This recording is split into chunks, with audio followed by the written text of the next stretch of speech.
It might interest you to know that there are some really great acting teachers out there. There really are. But there are also some not so great acting teachers out there. We're going to talk about the best acting teacher choice for you on today's episode of Casting Actors Cast. This is Casting Actors Cast. Each episode takes you behind the scenes and answers your questions about the business of show. Please don't forget to subscribe and like wherever you get your podcasts. Now here's the host of Casting Actors Cast, Jeffrey Dreisbach. Well, hello. I try and change that up. Welcome to this episode of Casting Actors Cast. I'm casting director Jeffrey Dreisbach with McCorkle Casting in New York. How are you today? I hope you're having a good day. I'm having a pretty good day, and I wanted to have a chance to talk to you today about finding the right acting teacher. What kind of acting teacher might you be looking for, and how do you find out who's going to work with you well or not? And so we're going to answer all of those questions in just a moment, but this is that moment in the podcast where I'd like to say thank you so very, very much for tuning in. I hope you're enjoying yourself. If this is the first time listening to Casting Actors Cast, yay! I'm so glad. And if you've been listening and a regular listener to Casting Actors Cast, thank you so much. We are getting close to our 100th episode, and it's very, very exciting. I keep getting all kinds of responses from folks, and I would like you to let me know that you're out there by going to castingactorscast, all one word, .com. And you can leave me a message. You can also leave me a voice message there. You can check out past episodes. There's some freebies. For example, if you fill out the content form called Dive into the Talent Pool, you'll get a free book called Conversation Pieces Out of the Studio, the voiceover workshop for professional actors.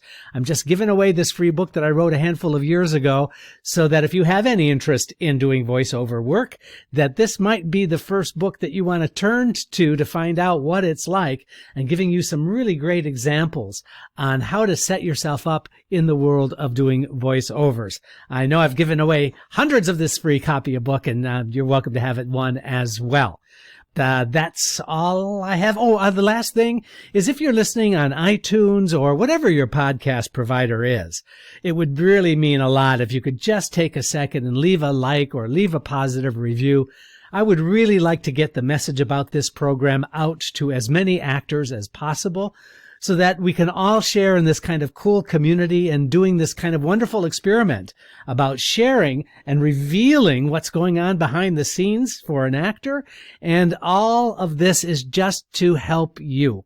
And that's my only desire, is to give you some hands-on information that's going to help you on the day-to-day challenges of what it's like to being an acting student or to be a professional actor.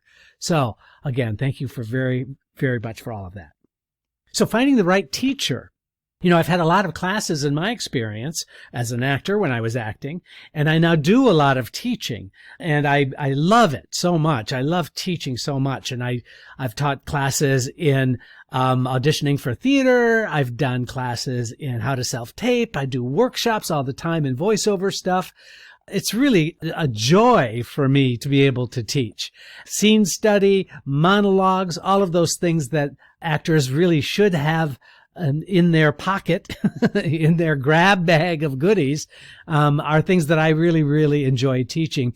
And it's really funny to me because oftentimes I'll hear back from students who say, you know, my other teacher just was not that great, or I really, without naming names, I had an experience just last week where a student kind of broke down because they realized that the acting teacher they had before me, and I'm not saying I was any great thing, but somebody who was really kind of abusive and really not very, very helpful to that actor. In fact, did more harm than good.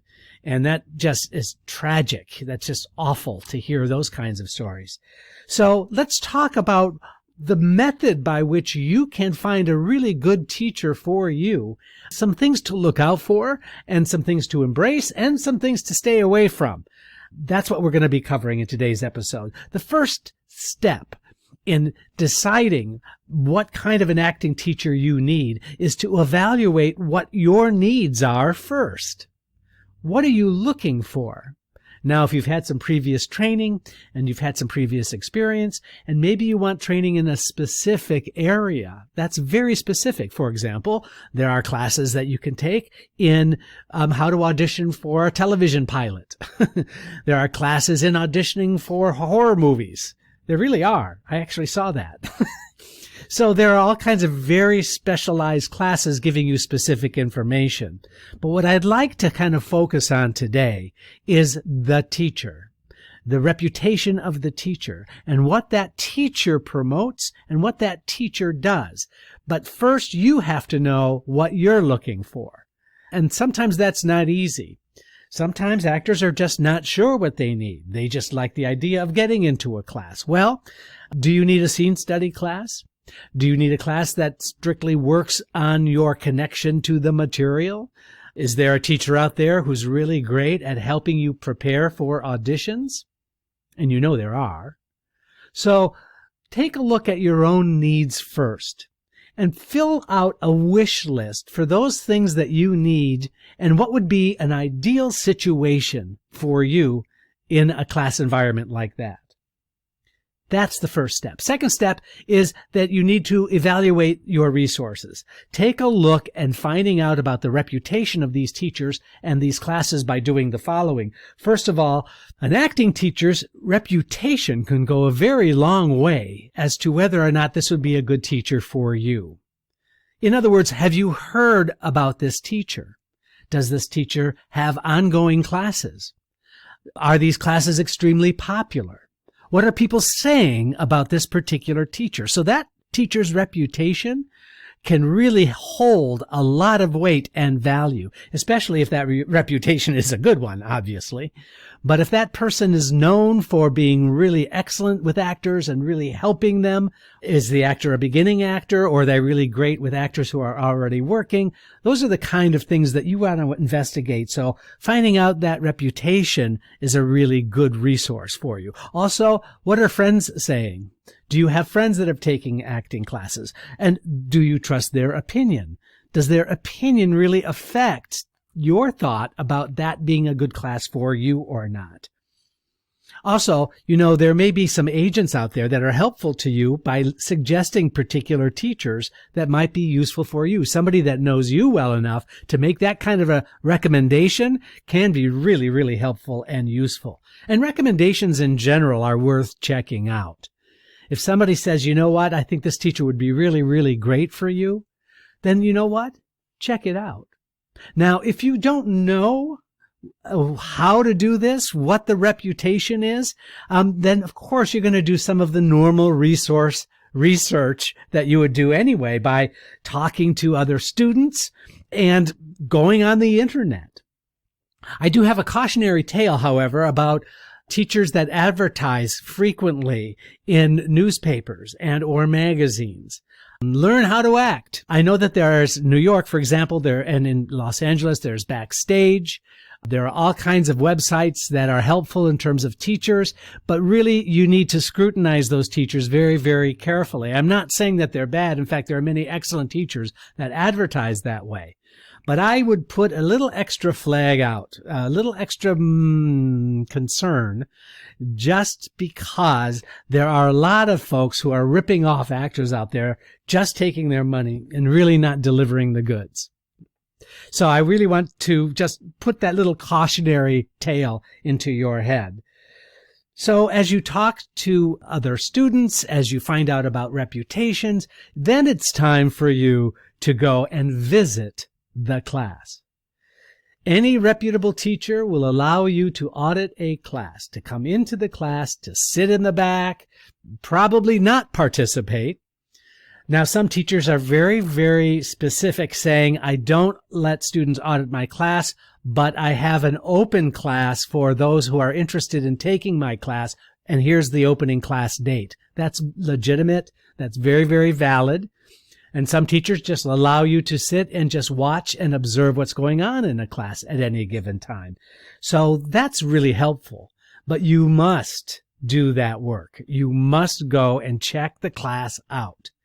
See what the relationship is with the teacher and the students. See the kind of work that they're doing in that class. And then you need to trust your gut.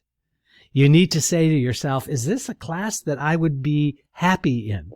Now, what I mean by happy is, would this be a class that doesn't challenge me too much, that just likes me? No. I'm talking about a class that is a healthy environment, giving you good, honest feedback, the right amount of praise, because I think a supportive environment is extremely important for an actor, especially in a new class.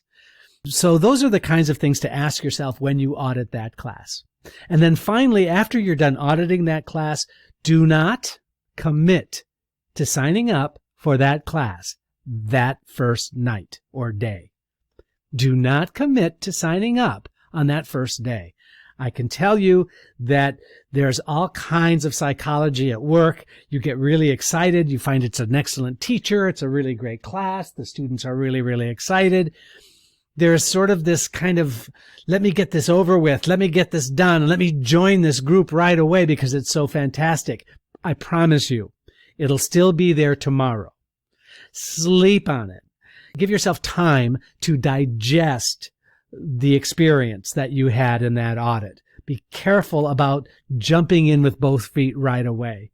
The impulsivity of that can be damaging because you'll find and discover some disappointment down the road, and it might not be that you're trusting your gut fully. So giving that little bit of time is going to serve you well. I know this for a fact. And so heed that advice if you would, please. I promise you, you won't regret it. Also, of course, the thing to ask about any of these classes that you take is you want to find out about their absentee policy. You want to find out, gosh, if I get hired to do a show or if I get hired to be in a film or a television thing, what's the policy if I'm not able to make that class? Is there a makeup class? Can we extend the time I'm committed to that class by those times that I'm not able to make that class for the money? And some acting teachers will have very, very strict policies about that. That if you can't make the class, you still have to pay for that particular slot, and that is that. Even if you miss it because of a job or whatever, and some teachers are very strict about that. I don't have a personal opinion one way or the other. I can understand both sides of that argument, right? If you're not in class, but you paid for the class, that means that that's a slot that would have been open for somebody else. On the other hand, if it's the kind of environment that is just encouraging actors to work and continue to work, and you get a job opportunity, I'm hard pressed to believe that there wouldn't be something in place to not penalize you because you are a working actor.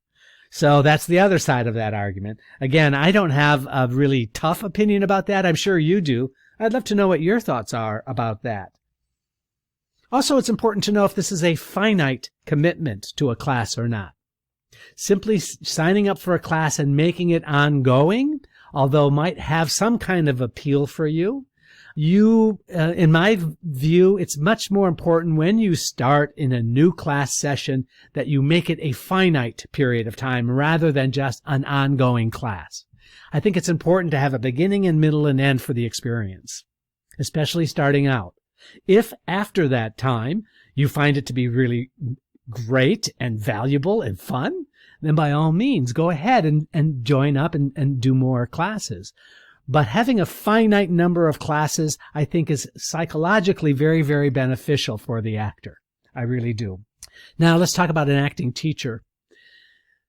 This is kind of important, just from personal mistakes I've made and just kind of hearing some horror stories that are out there. An acting teacher is not your parent.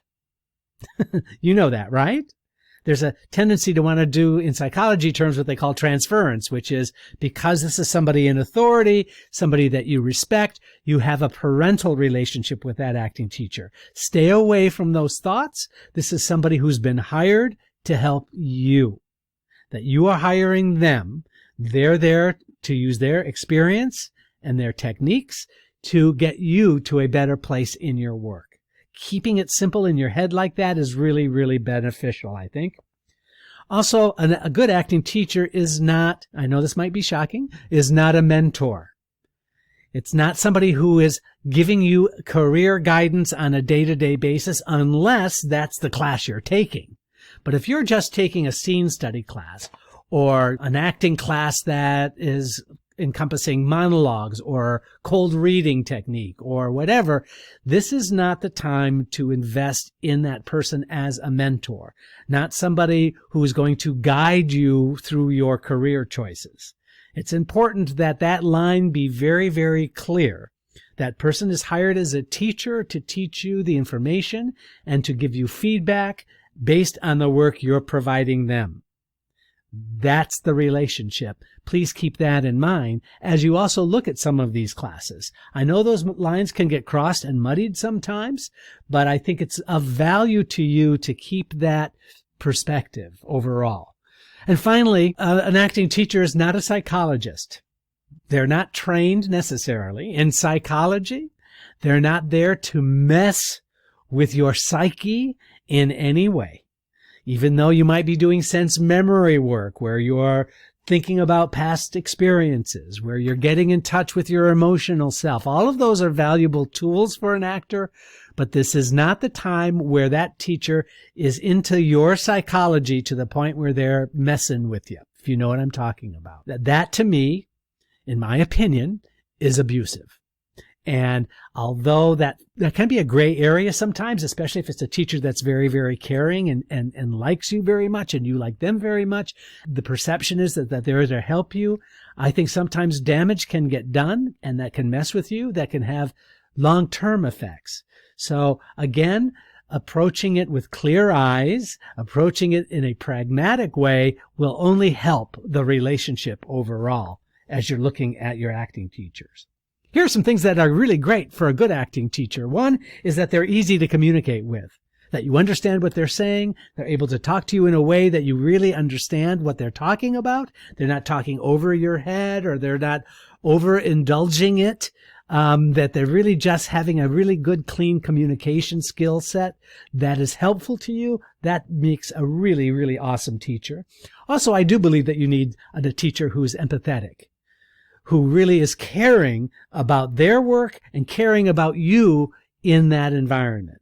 So an empathic teacher who can really show and demonstrate their want and their need to help you be better is very, very useful, very, very helpful. And I appreciate the caring nature of that relationship. And finally, that acting teacher needs to be fully engaged. I mean that they're there to help the class. They're there to help each individual in that class. That they're not looking at their cell phone. Right? I mean, that makes sense, right? That they're not talking about other classes or they're not waxing philosophy all the time. That they're there for you and for your benefit to help you understand and to keep you in a way that's positive and encouraging, but yet providing the kind of feedback, that they're giving you the right kind of praise, that they're able to critique you in a good, honest way, that there's a sense of motivation on your part, that you want to learn from this particular teacher because they're providing something that you know is valuable. That is a really great relationship. That is also something to hang on to. And then finally, I think it's important that you keep a log, a diary of every acting class that you take. What did you discover? What did you learn? What did you see in somebody else's work that might apply and help your work? Those are the kinds of things that will really be helpful to you. But keeping a logbook is a really excellent way of staying fresh with the information. And then after a while, you can go back and check out some of those things that were taught and learned. And it's a great refresher. Just to have a log of that experience will serve you in the long run. I know it. I know it. So that's our podcast, our patio today, The Right Teacher. I hope you found it useful. I really appreciate you tuning in and listening to me, and let me know if you have any questions. If I can be of any help to you, go to castingactorscast.com. Thanks for watching and listening. I'm Jeffrey Dreisbach, and as you know, this is Casting Actors Cast. Casting Actors Cast is made possible with your support just by listening. Please like, share, and subscribe wherever you get your podcasts. I'm Caitlin Clark.